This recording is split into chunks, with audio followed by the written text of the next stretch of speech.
Tell me about the making of it. So, was it difficult? I mean, committing the greatest fraud. I don't know what you want to call it. I'm not saying it's a. Okay. Think a lot about that at the time. I know. So I'm not making moral judgment, but making this huge, ambitious, technical faux landing, was it harder than 2001? Was it very difficult? I mean, what was the experience like? So 2001 was harder than faking the moon landing. It actually was. Because you learned things on 2001 and. Yes. I mean, 2001 was very ambitious.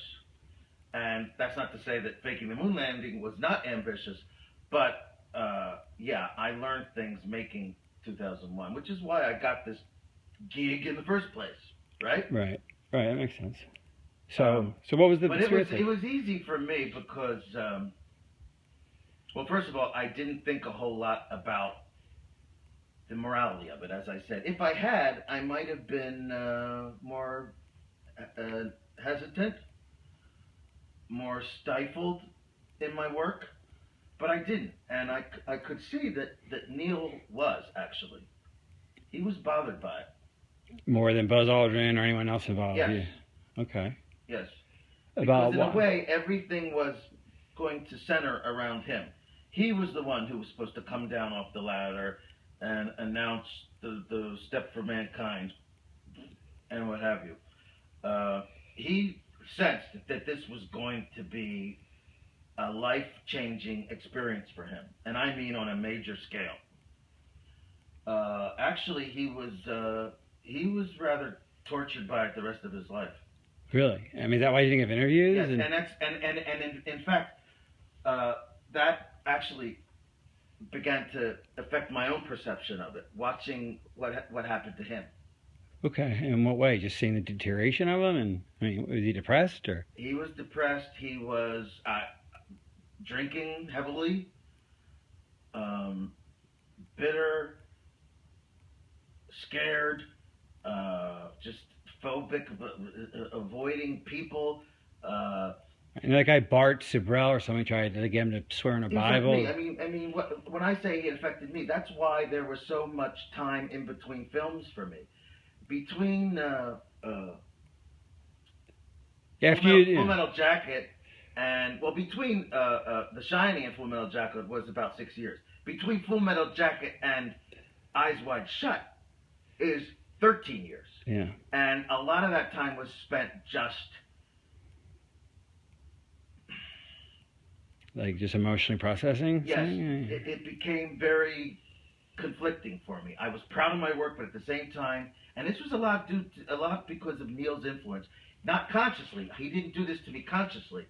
But I spent a lot of time with him, and each time I did, I became more and more bothered, troubled by my own participation in this. Okay. Well, what would he say? I mean, did he explain the source of his depression? He was on the verge of tears. He did not cry. I won't say he cried, but he was on the verge of tears so many times because of what he did. I mean, what he participated in. It's almost as if he thought up the idea, you know? Right. He felt that guilt. He was almost used, really. Okay. But he's the one who felt the guilt. I'm sure NASA did not feel that much guilt. And, I mean, why did he go up, I wonder? I wonder why. Because they promised him a seat in 3 years when they figured it out. They kept lying about it being possible. So why do you think he did it? Why did Armstrong do it in the first place? He thought, they kept saying, we'll be ready in 3 years and you'll go then. Just lie now and we'll go in 3 years. The funding will keep going and we'll figure this out and you'll go. Oh, actually go. Right, okay, yeah. And okay. they were lying, you know, yeah. and they figured it out. And he got really, so cynical. Got it? Okay. So why did Armstrong go? I mean, he was such a moral, principled man. Why would he go on a fake moon mission? I don't believe that. Well, they strung him along because they led him to believe, oh, don't worry, we're going to have the money in a few years, and we'll actually go, and then you will go. They'll have. You mean they'll have the technology in a few years? Yes. Okay. They will have enough. They will be able to actually perform the miracle of going to the moon. And yes, he would be in the saddle. So, in other words, okay, let's make this clear. Kennedy set a deadline, psychological deadline of the 60s. They knew they couldn't beat it. Right. But they knew it would be great PR if they did. Right, and if they did, you're saying they sincerely thought that they would really get there within a few years. I believe, yes, they did think so. Because that's what they, well, I mean, that's... Although some didn't. There was a difference of opinion. There were some that just believed honestly that we will never be able to get there. There's just no chance. That Werner and I used to like have coffee in the mornings, and he was like, there's no fucking way. Like, you know, even Werner von Braun. Right. So keep going with that. Some people didn't believe that you could go even? Well, Werner von Braun, of course, didn't. The director didn't think so. The man was just too brilliant. He knew that we couldn't do it. Yeah. So, okay. I'm talking about a guy working on two lost causes, Nazism and you know, the quest for the moon. I mean, he really did, and he didn't tell them? I mean, did he ever tell them? Did he tell NASA? Like, did he tell the president we can't go? I mean, he must have been broke the news. He was very old, of course, at the time, and a lot of people just dismissed him. Younger, more ambitious people. Some of them really thought we could get there. Right. Or wanted to believe it. Maybe on a conscious level they knew we couldn't, but they just wanted to believe the impossible because they were so full of themselves. And so full of the dream. Yes. The dream was very powerful. And that's what beguiled Armstrong. Here is a noble stand-up guy, and he didn't want to be part of the lie, but he knew he'd get a seat if he played ball on when they actually did go up. He was too good for this. But that day never came, obviously. That day never came. And what did that do to him? I mean... It gradually destroyed him, I think. Okay. He deteriorated. Like I said, he drank a lot. He was full of self-recrimination, and so was I. Well, mainly from his influence. It's like I caught it from him. And now tell the story about, I talked to him one last time before his death, and he made me promise to get this news out. It was too great. It was, one last story. I died before him. Okay, one last conversation right? The last conversation you had was about 3 months ago. Right. And he said that, that he he's going to write a letter and put it in a drawer, and maybe his wife someday will give it out. But he's like, all right, Stanley, you're a media guy. You got to tell the truth one day. Right before. But he urged me to tell the truth. He couldn't because of reasons that because he was a government employee his whole life and he had a government pension, and here I am a millionaire. Like, you can afford to, Stanley. Tell the truth. I still get a government pension. You know what I'm saying? And that's been eating on you to do this. And that's why you're not doing it now. You're doing it 15 years from now. Or whenever. Like, in other words, you're telling this. That's why you're not announcing on CNN. It's because you're going to honor his wish. But you're not ready for it now to come out. But you're doing this for you. Why am I putting it off? Because I think I'll be Because you don't want your family. You want to be dead. Right. And you want your family to have 15 years on it. Your wife will probably be dead and your kid will be grown. Right. You want distance from your legacy from this truth. That's it. Okay. Right. So, what happened? So what really motivated contacting me as a filmmaker was I talked to Neil, okay, and I really felt guilty, and that's why I arranged for you to interview me, because I wanted to blah blah blah blah. Let's talk about the motive. So Neil really got to you. I mean, it sounds like he's the impetus of this entire confession in a way. I mean. It's like a theme, like, so he really made you become circumspect about this. He even virtually begged me to reveal all this. He couldn't do it himself. He has a pension to worry about. I had basically nothing to lose. I'm an established filmmaker, not involved with the government in any way except for this one job. And I made my millions. I'm really basically set for life. I'm almost 70. But you still must fear one thing they can do to you, which is, I mean, I don't know. Do you ever? I mean, do you ever worry about them killing you because of the secret? I mean, you have become a bit of a recluse. I don't know. With the Garbo, Howard Hughes, J.D. Salinger, and me. Right. And to some degree, Neil. But did any of them think that the government was out to get them? And I'm not saying you think that, do you? I mean, the government obviously said they'll kill you. I mean, obviously the government said we'll kill you if you say anything. I mean, that's a standard top secret sort of penalty. It's understood, even if it's not said. Right, but they did say it to you, I presume.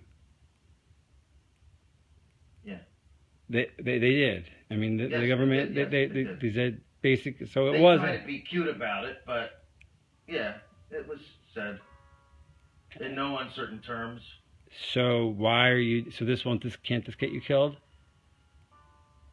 Well, that's why I'm delaying it. Okay, the 15 years This thing. is not going to be seen Okay, until for another 15 years after you're dead. years. Well, no, that's if you die tomorrow. You're not going to die tomorrow, clearly. I'm sorry. Okay, try again. Okay, it's okay. So why you could get killed by doing this? This could kill you. Why are you doing that? That's. Well, this is not going to be seen until Because of our 15 years after my So death. now that's why I have you sign the NDA and all these. Okay. That's right. All right. Well, that makes sense now. Okay, I understand Yeah. that now. All right. It should be known, but I want there to be some kind of cushion for my family. 15 years seems like a good number. Okay. All right. After my death, 15 years after my death. But okay, so let's take a step back. You're making this tape out of an effect Neil had on you. I mean, Armstrong sort of influenced Very you. much. Sometimes it just takes a catalyst. I mean, somewhere inside you, you know what's right. Right. I mean, I went for years just thinking I was doing the right thing, just through my art, and then something comes along that you don't even recognize as a temptation because you're so swept away by your own ego. It took someone like Neil Armstrong and distance and time to hammer into me what this really meant about society, about myself, about the human condition even, which is what I'm about. So you must feel yes. very proud and very guilty and proud of this thing. I mean, yes, conflicted. I mean, I still think maybe it's a terrible thing to say, maybe not, but I look at that or even think of it, I just remember it, and I think this was my fucking masterpiece. Yeah. I still think so. Right. I mean, it's the greatest. Despite its flaws, it's my goddamn masterpiece. It's better than 2001. It's better than Paths of Glory or Clockwork Orange or Barry Lyndon or Dr. Strangelove. All of which I love, but and you're included now. That's the moon landing itself, and what a triumphal story that is. Were you involved in any of the other missions at all, or is that just the one? I mean, did they just take your thing, or was it a one-off, or did you do them all? I mean, you just did 11 and 13. They brought you back after 12 failed. Okay, just to do 13. That's it. And Neil helped you with that. So was it just a one-off? I mean, you just did them. Did you do them all? No, I did 11 and 13 as well. You did 13. Okay. Not 12. Why is 13 a failure then? Why did you? Well, they brought me back. And why? But why did you make it? 12 failed. 12 failed how? What do you mean? How did 12 fail? You told me 12 failed. How did it? I'm asking you a character. How did 12 fail? Tim, can we stop? Nobody watched it. No one cared. Oh, okay, yeah. Okay. I'm sorry. Okay, so you did 11 and 13. But why 13? Why did you make 13 and do like a failure? Why did you? Because 12 was a disaster. I mean, What do you mean? Why? Cared anymore. 72. By then, it was old hat almost. People just didn't care. And that's why they had to play golf up there. Okay, so. I mean, as if golf was watchable. Okay. I mean, if they'd had a horse race, that would have been watchable. That's true. But a golf match, I mean, a golf game on the moon. Right. Okay, so they weren't getting the ratings. That wasn't my idea. Okay. I will not take credit for that. Okay, so it was really a ratings issue. That if 12 didn't pull the ratings that 11 did, and so why did you come up with 13 storyline? Like, how'd that happen? Like, the